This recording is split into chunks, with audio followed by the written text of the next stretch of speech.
Hi everyone and welcome to the 17th Daily Critique. I'm playing catch up at the moment because I missed a video yesterday. So either today or tomorrow I think I'm going to post a double header. But for now I'm going to discuss three images by Daniel Martin. All three images are of Scotland and they're of a pretty high technical standard. So there's nothing too major that I'm going to discuss in terms of topic. But I did notice that I was starting to shift colours here and there. So I thought we might use these images as an opportunity to discuss that. So let's get going.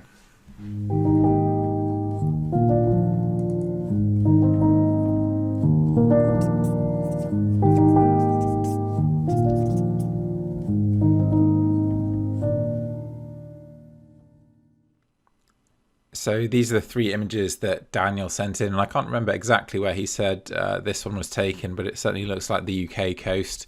And these two on the right are taken on a trip with me in Torridon this winter, which was notable for its almost total lack of snow. And some pretty wet, cloudy conditions. We didn't see much of the mountains at all, so it did make shooting quite challenging. So there's a couple of images from that trip there. So we'll get started as normal in Photoshop with this image here. Classic grassy dunes image in many ways, looking across the coast. You've got this nice headland coming out and a nice diagonal element to make it a bit more interesting. Obviously without the headland this would be quite a boring shot, quite frankly. And the motion in the grasses here in the foreground is nice. It gives you a sense of a nice airy windy day at the beach. And the foreground's nicely broken up too, nicely composed, nice lines running through it. It would be good to have some warmer light, more directional light perhaps than this, just to bring that foreground to life a bit. But I imagine that didn't happen, or Daniel didn't have the chance to stay that long. The sky could do with a bit of cloud here on the right, just to keep that left to right balance, but it's not a problem. It does hold its own. I would say there's perhaps a bit too much blue sky at the top, so if you look at where the interest in the sky lies, it's mostly below the red line there. So my personal inclination would be to crop that top portion of the image off, and we can also then add in a bit more foreground. So if I go to my edit here, then you can see how I've changed it. Now, if I just compare the two, there are some subtle shifts that I've made that I think are worth making. So press the C key to compare there. So the first thing is in the sky here, you can see there's a bit of magenta creeping in. So I've tried to keep that magenta out. As I did that, actually the grasses became a bit too green, so I kept the magenta in the foreground and took it out in the sky. So that is something I occasionally do, is locally change the white balance so that I can move the colors in the right direction. So in this case I'm trying to move magenta blues into sort of fresher, more cyan blues, or maybe this is more of an ultramarine. And in the case of the foreground, I need that magenta in there because otherwise the greens of the grasses take over. So I'm kind of selectively shifting the color balance there. You can see that I've also opened up this shadow in the center of the frame. I just felt that was a tiny bit too dark and eye-grabbing. And then there's that crop difference that I mentioned earlier. So I've lost a bit from the top of the frame and gained a bit at the bottom, because this was originally a 2:3 portrait ratio image, and it's been cropped to 4:5, which I like as a format.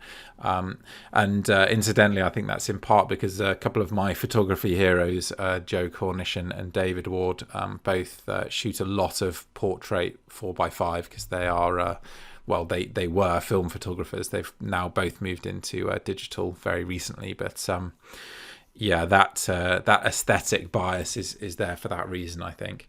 And you can see I've added a bit more contrast into the sky as well. And I think you could bring this then into Photoshop. I will just very quickly do this for you, just to show show you how I might do the final polish, so to speak. So I'd start with my curves tool, and I'd be sure that I had a white point somewhere, or should I say, a white point on one of the color channels. So you can see I'm starting to clip blues at the back there. The detail's being held in the other channels, so I'm not too worried about that. And then I'll make the same adjustment and just look at what's happening in the foreground. Just so that we've got some reds in this case coming through. So that's these grasses here. But again, I'm not too worried about the clipping because the detail is held in the other channels and I'm not seeing any major color shifts, which is one problem with introducing clipping. So that then significantly brightens up that foreground and gives it a bit more contrast. But I'm going to add a bit more contrast still by just dragging this curve down, and suddenly this starts to come to life. So I'll just save that, and then you can see the difference between my edit and Daniel's. So let's go back to this grid view, and then it's this one and this one. So it just becomes a bit more lively, and actually it does create that sense of sunlight now. So maybe there was a little bit of soft sunlight coming through.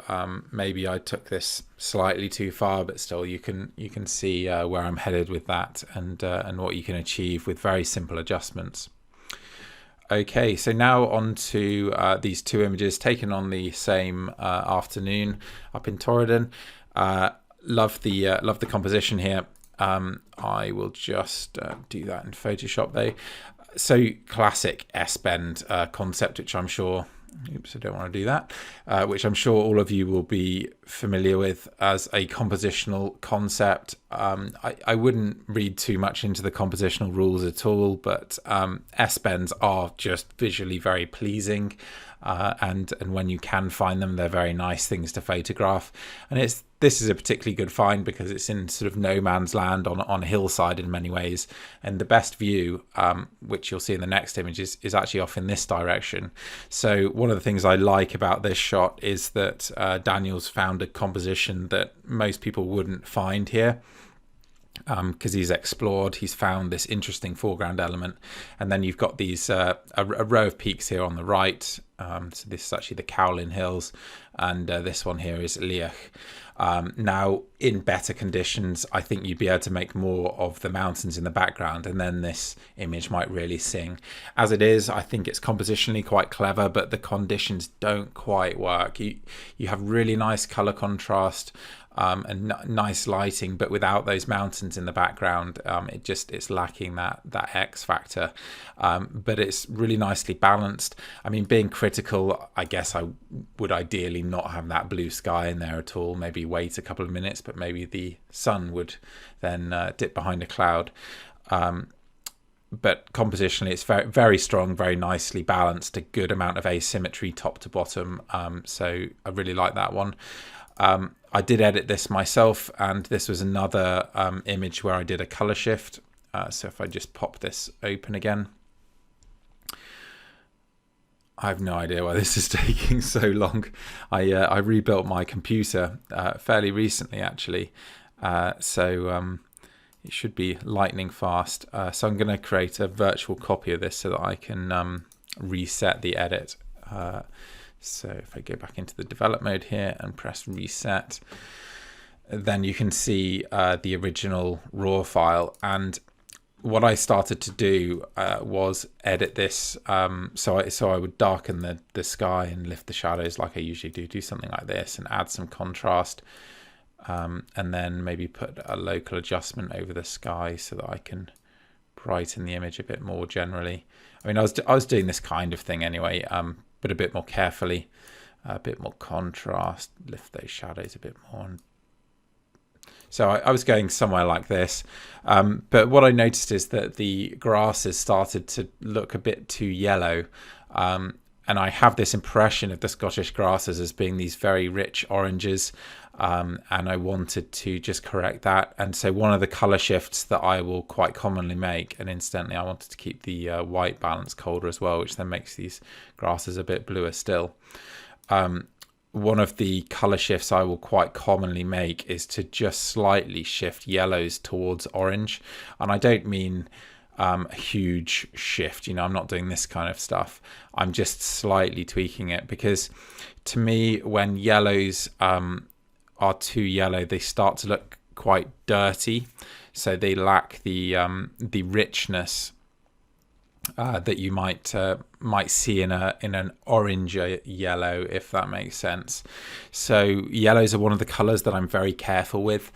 Blues are too. So particularly blue skies, you don't want them to be too cyan. You don't want them to be too magenta. You don't want them to be too saturated.